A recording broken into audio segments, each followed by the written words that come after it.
There are reports Saudi Arabia is demanding money from senior officials it recently arrested. Crown Prince Mohammed Bin Salman says it's an anti-corruption operation, but many say it's a way for him to increase his power. So how far will he go? This is Inside Story.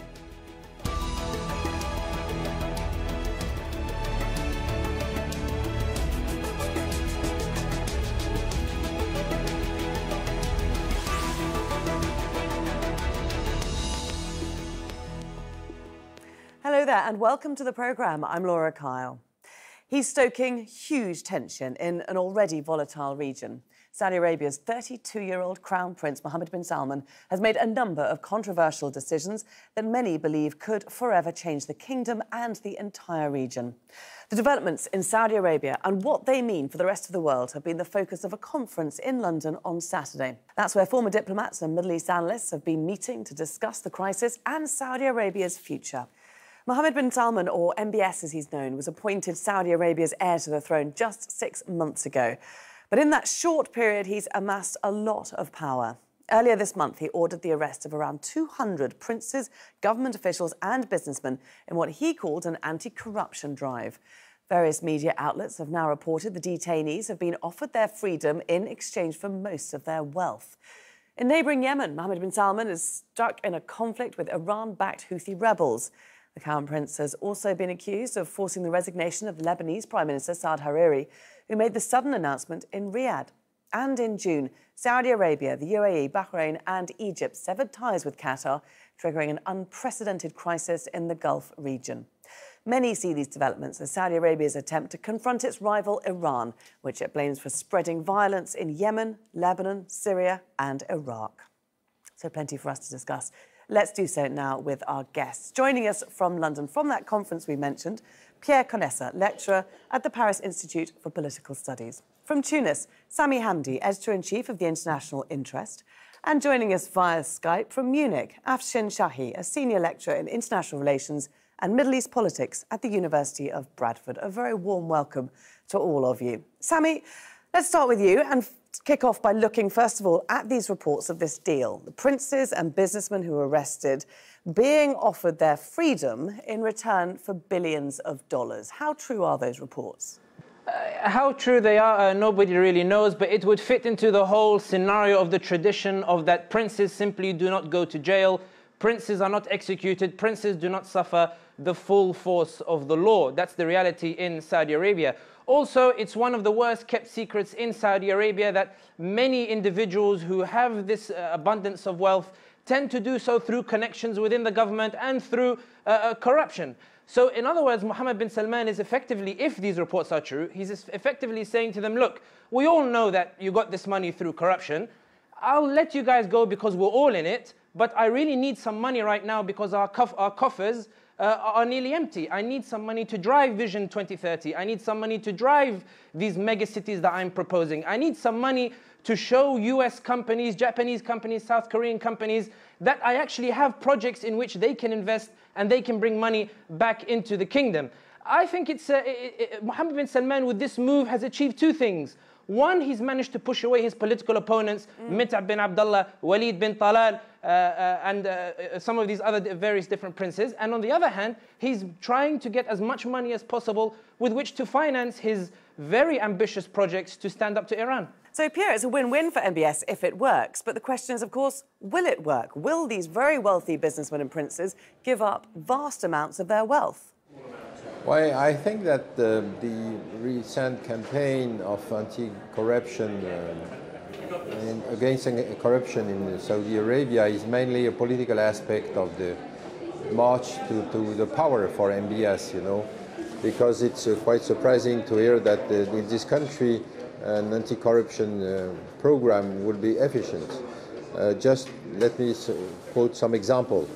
For example, he arrests the head of the National Guard. You know that National Guard is 100,000 people just designed to protect the regime.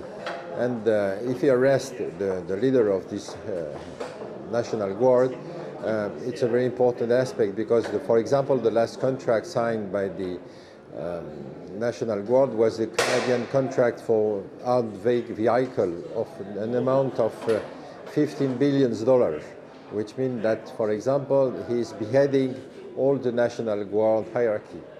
Just other example, he arrests the head of the Navy, which is a Sultan member, the member of the Sultan part of the family, the Sudairi. And so, which means that, for example, the father of the one he has been arrested assigned all the armament contracts for the last 40 years, which means that it's quite impossible to think that it will just stop after the arrest. I mean, a lot of foreign armament company will be concerned in the months coming. So it's a very disturbing campaign, which could be, we could have, significant effect inside the country, but also outside. Okay, Afshin, what are your views on this purge? How are you seeing it from where you're standing? This is not really about a win-win situation. If anything, this is about a lose-lose situation. Initially, we thought that this is primarily about kind of an attempt for centralization of power. He was using the context of kind of anti-corruption policies in order to purge his political opponents. Your first contributor just mentioned that maybe the new crown prince is using this opportunity to kind of attract some fun, particularly at the time that Saudi Arabia is facing with some economic and financial difficulties. But if we kind of look at this situation and kind of examine the impact of these policies, what the message, the real message which is at the moment coming from Saudi Arabia is about confusion. I think the prevailing climate of confusion is basically summarizing the policies of Mohammed Bin Salman. First of all, overnight, he basically organized this kind of anti-corruption kind of committee, and he arrested a number of high-profile people. And in a matter of less than 10 days, he told them, okay, if you are responsible for some significant economic misconduct, it doesn't matter, as long as kind of you can pay us a little bit of money, you are free. So obviously, this doesn't inspire a lot of confidence. I mean, politically, it is a very bad move, and economically, obviously, it's going to send a very problematic message to the foreign investors outside Saudi Arabia. And this actually taking us to the real point that it seems that kind of the new political elite, and in particular the crown prince, has no realistic understanding of how politics internally and externally works. Sami, to what extent do you agree with that, Sami? Is this crackdown going to backfire on Mohammed bin Salman? Well, first of all, I'd like to state that BlackRock strongly disagrees with what the guest has just said, because they think they're about to open an office in Riyadh, as are other American companies. The fact of the matter is, by pressing down on these businessmen, one of Saudi's biggest problems economically, and why it has deterred some investors in the past, is because of the monopolies that many of these people who've been arrested hold. What Mohammed bin Salman is showing to the US and to foreign investors is that under my regime, there will no longer be these monopolies. I am opening up these industries for you. So whilst the politics, we can discuss it, the economics, much as I disagree with what Mohammed bin Salman has done, the economics appear sound in a very crude way.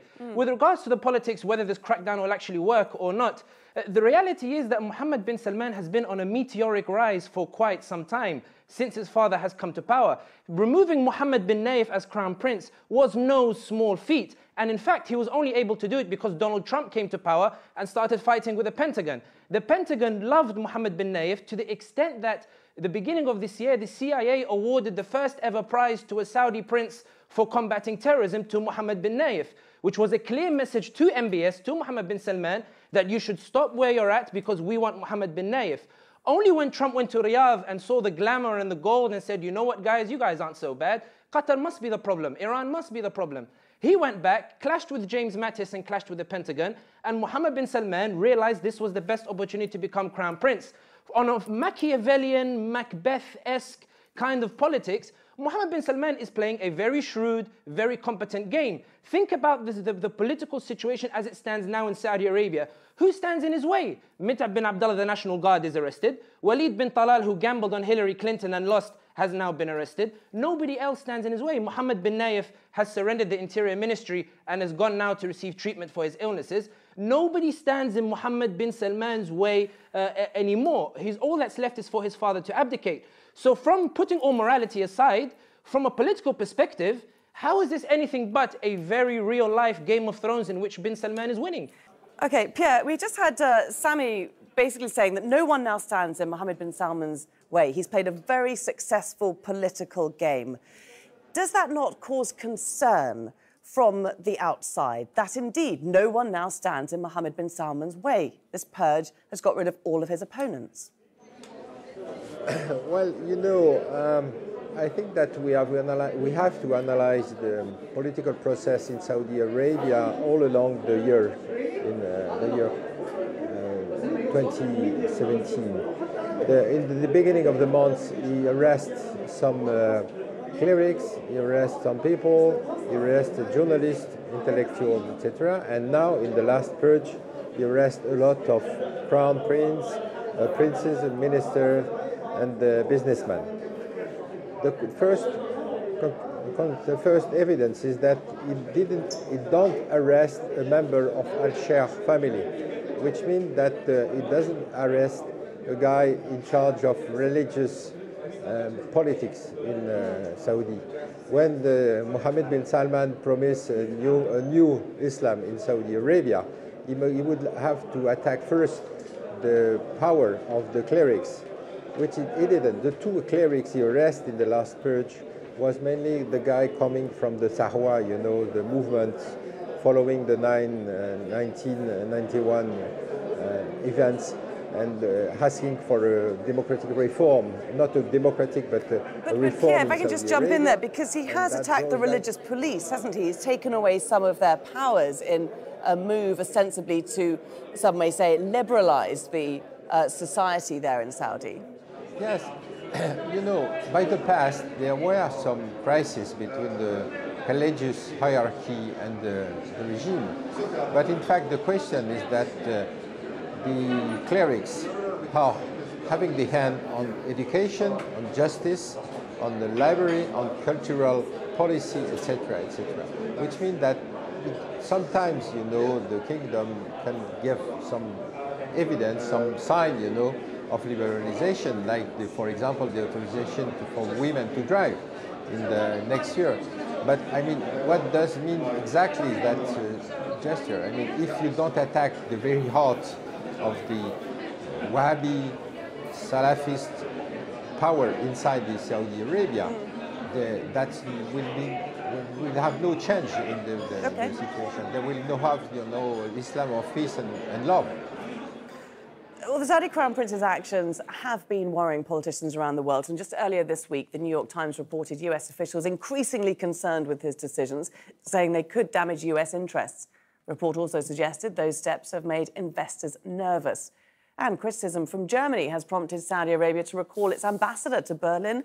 German Foreign Minister Sigmar Gabriel suggested on Thursday that former Lebanese Prime Minister Saad Hariri had been held against his will in Riyadh.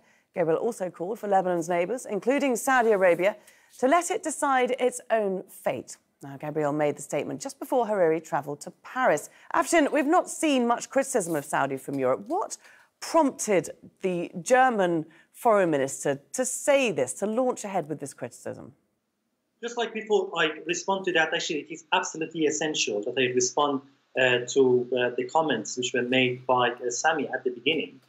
Because he suggested that basically arresting these highly important businessmen potentially can send a positive message to the international investors. But actually, when we do look at the ways in which the international markets have reacted to the recent developments in Saudi Arabia, basically we see exactly the opposite picture. Because the most important and the most fundamental aspect for any kind of international investor is political stability. And in addition to political stability, you need an independent judiciary or an effective judiciary which could kind of protect your investment. When there is kind of the climate of confusion, when you can randomly kind of arrest people and ask them to kind of give you 70% of their asset in return for freedom. Clearly, this is not going to inspire a lot of confidence, and clearly, this is not going to... Sami pick up on that, because of course these men have been charged with corruption, but we haven't seen them coming in front of the judiciary, have we, Sami? No, and I think anybody who's dealt with Saudi Arabia for the last 30 years is aware that the playing field is very different from the international standards that my honourable friend is discussing. So whilst I agree with him on the objective, on the principled side of things, I don't really see how anybody has ever really applied this to doing business in Saudi Arabia.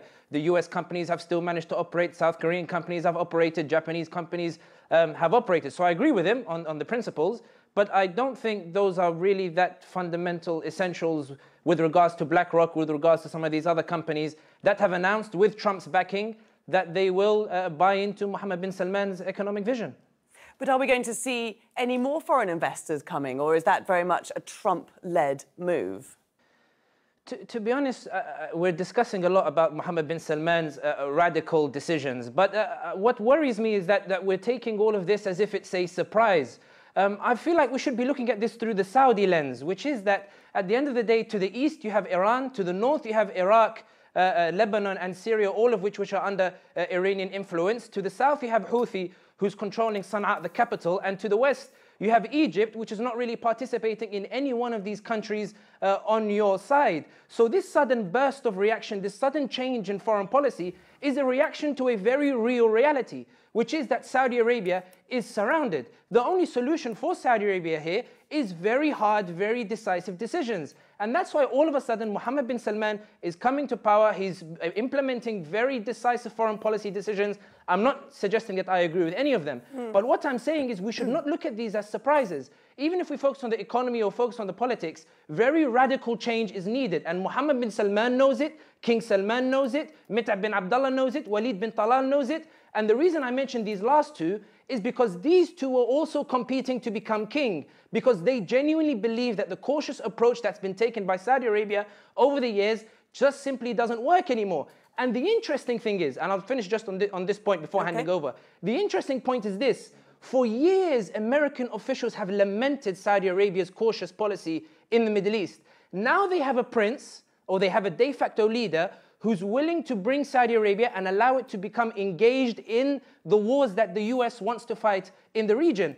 From the US perspective, let's not look at the US media or whatnot. From the US government perspective, they're actually quite welcoming of somebody like Mohammed bin Salman, somebody who's ready to take these issues by the scruff of the neck. Not saying that I agree with anything he said, and I'm surprised about some of the words coming out of my mouth. Okay. You have to stand by them, though. They are being recorded. Pierre, what's your response to that? Are you surprised by these moves, or do you think, as we've just heard from Sami, that a radical change is needed? Saudi is right to feel threatened by the geopolitics of the region, and these bold moves are necessary? Well, everybody can agree. I mean, this country needs a radical change, but is Mohammed bin Salman the good guy for this change? I am a little bit surprised by the, I would say, the contradictory aspect of his politics. For example, he's inviting to a business forum a lot of foreign businessmen to explain that they have to invest in Saudi Arabia. And a few days after, he decided the anti-bribery commission, the most efficient anti-corruption commission, because the day after the creation is arrest more than 200 people inside the country. So, I mean, do you think that the businessman will be trustful with a so changing landscape in economic affairs? Other contradiction. I mean, he wants foreign investor to come in Saudi Arabia, that the country is surrounded by crisis, international crisis. Some of this crisis has been triggered by the regime itself. I mean, Mohammed bin Salman was directly involved in the war against Yemen. Saudi Arabia is occupying Bahrain and is triggering a crisis with Qatar, the blockade, which looks like the Hitler once, you know, against Czechoslovakia before the Second World War. I mean, I don't understand why this guy is so, I would say, so contradictory. The only explanation I have in mind is that, you know, the son of a dictator is worse than the dictator itself, because the dictator has some political experience, but the son, with habit, you know, as young as it was, to be completely supported by everybody, could decide some very contradictory decision. And that's a problem in that region. It's a very unstable actor today. Afshin, some strong words there, that the son of the dictator is worse than the dictator himself. Is that something that you might agree with? Yes, I mean, I don't know in what context exactly that was mentioned, but I just go actually to the point, which was again made by Sami just a few minutes ago.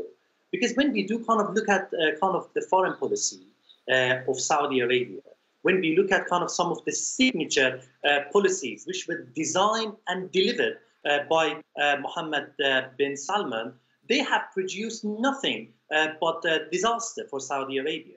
If you look at the ways in which he conducted his anti-Houthi policies in Yemen, it primarily undermined the Saudi position. 2 years after that disastrous war, not only the Saudi-led coalition have not been able to curb the Houthis, but actually their frontiers, their borders are more insecure today than 2 years ago. And at the same time, he's responsible for this absolutely foreign policy disaster, kind of the gold crisis, which in my opinion effectively brought an end to one of the most effective kind of security establishment in this region, which could maintain a more favorable balance of power in favor of Saudi Arabia, and I'm talking about GCC. The gold crisis, despite all those foreign policy disasters, perhaps as we could say, I just want to, we're running out of time, I just want to quickly bring in Israel here, because that's quite an interesting potential manoeuvre. The interview the Defence Forces chief gave to a Saudi newspaper just a few days ago, saying it's ready,